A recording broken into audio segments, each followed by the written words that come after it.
പീരുമേട് ഗ്രാമപഞ്ചായത്തിലെ ആദിവാസി ഉന്നതിയാണ് പ്ലാക്കത്തടം. ഇവിടെ ആളുകൾ താമസം തുടങ്ങിയിട്ട് 80 വർഷം കഴിഞ്ഞു. മലയേറിയ വിഭാഗത്തിൽപ്പെട്ട 90ഓളം കുടുംബങ്ങൾ ഇവിടെയുണ്ട്. 1950കളിൽ തിരുവിതാംകൂറിന്റെ അധീനതയിൽപ്പെട്ട മുറിഞ്ഞപുഴ, വളഞ്ഞാങ്കാനം മേഖലകളിൽ മലമ്പനിയെ ചെറുക്കാൻ കൊയ്ന കൃഷി ആരംഭിച്ചു.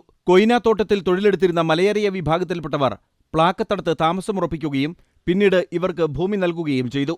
ഇവരുടെ പിന്മുറക്കാരാണ് ഇവിടെ താമസിക്കുന്നവരിൽ അധികവും. തങ്ങളുടെ ഭൂമിക്ക് പട്ടയം വേണമെന്ന ഈ കുടുംബങ്ങളുടെ ആവശ്യത്തിന് പതിറ്റാണ്ടുകളുടെ പഴക്കമുണ്ട്. 10-85 വർഷമായിട്ട് പട്ടയം ഇല്ലാത്ത ഒരു മേഖലയിൽ ഞങ്ങൾ ജീവിക്കുന്നു. ഞങ്ങൾ മറ്റ് രാജ്യങ്ങളിൽ നിന്ന് വന്ന് താമസിക്കുന്നതല്ല, ഇന്ത്യ രാജ്യത്ത് തന്നെ താമസിക്കുന്ന ആളുകളാണ്. മറ്റു പ്രദേശങ്ങളിൽ നിന്ന് ഒളിച്ചോടി വന്ന് താമസിക്കുന്നതല്ല ഇവിടെ. അപ്പോൾ ഞങ്ങൾക്ക് നാളിതുവരെയായിട്ടും പട്ടയം കിട്ടുന്നില്ല. അപ്പം പട്ടയം കിട്ടാത്തതിൻ്റെ കാരണം എന്താണെന്ന് ഞങ്ങൾക്ക് ബോധ്യമാകുന്നില്ല. അതിനൊരു മറുപടി, നല്ലൊരു മറുപടി ഞങ്ങൾക്ക് കിട്ടുന്നുമില്ല. അപ്പോൾ എന്തായാലും ഞങ്ങൾക്ക് പട്ടയം കിട്ടണം. കൃഷി മാത്രം ഉപജീവനമാർഗമാക്കി മുൻപോട്ടു പോകുന്നവരാണിവർ. പട്ടയത്തിനായി നിരവധി നിവേദനങ്ങൾ നൽകിയെങ്കിലും അനുകൂല നടപടിയുണ്ടായിട്ടില്ല. MC Boban, Amrita News, Idukki.